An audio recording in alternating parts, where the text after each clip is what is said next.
Hello, Tex Sanders with the LightZone project. And in this next video on the Zonemapper Zonefinder and using that for editing for contrast in LightZone, I'm going to talk about applying a region to control where you are making your changes. In the last video, you know that we used tool settings and color selection tabs to help fine-tune that. Now we will look at using a region. I've got the same Zonemapper out, same image. So let's shrink this down a little bit and deploy a region. Now, at this point, in an image like this, you can make some decisions.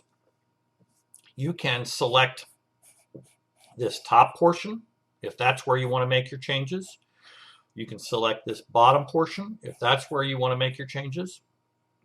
Or you can select either one of those and invert the masks. So select the top portion, invert the mask, and control this. Or select this bottom portion, invert the mask, and control that. So a lot of options. In this particular case, I think I will choose the bottom portion. Looks like it might be a little bit easier. So let's do that. And I'm going to very quickly do this.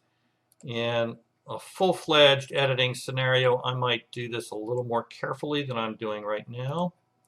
But to save time, I won't fuss much. So you note that everything that I had done globally to the image now only applies down here. I'm going to invert the mask. And now it only applies to the sky. I can adjust my feathering a little bit if I wish. I can move my control points. I can add them, subtract them, and etc. Particularly, I might be interested in moving my control points here along the mountains.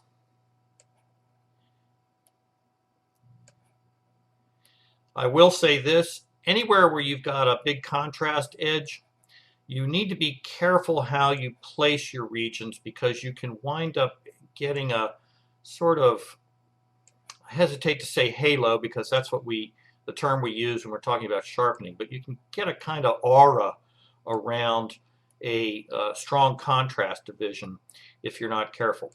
And of course, to place these regions, you can always move up and scale up. I happen to scale down my image size so that I could place my points outside the area of the image. Now I'll go back to fit.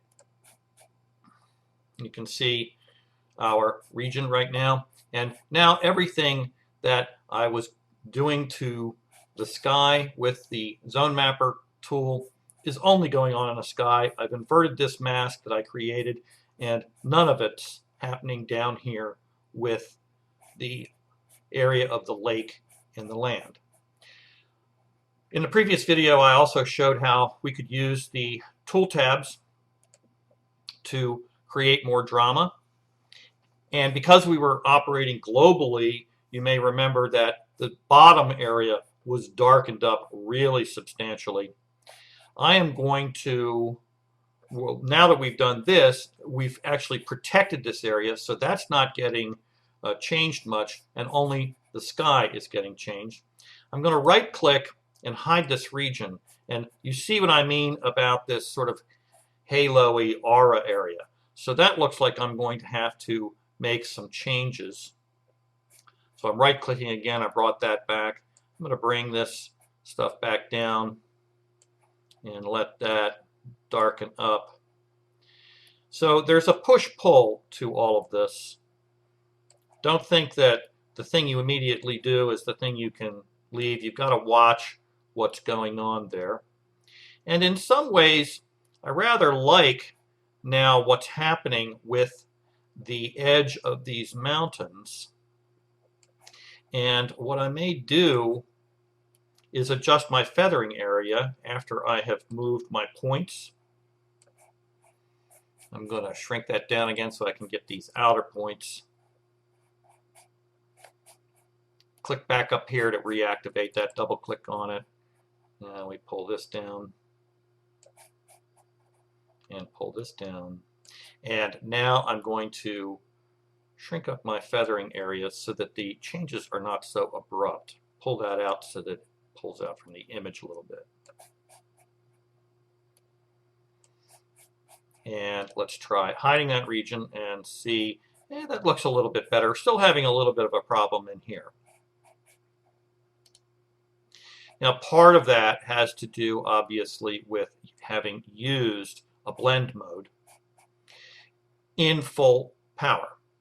I'm not sure that I want to use it full power. So as we lay off that with the tool opacity slider in the tool settings tab, and let's then hide that region. And I'm going to bring it back because when I feathered that, I started coming into the image area on the sides here. So let me make sure I pull out. Got plenty of room. And down. And it's nice to be able to go back and adjust these regions after you've done some changes. It is often quite necessary. So, that's not so bad. This is something I would want to absolutely go back and tweak. But as it stands now, I can live with this for the time being. Go back to Fit. Hit Original. That's what the original looks like. And that's with our changes. Lots of drama in the sky. I used hard light.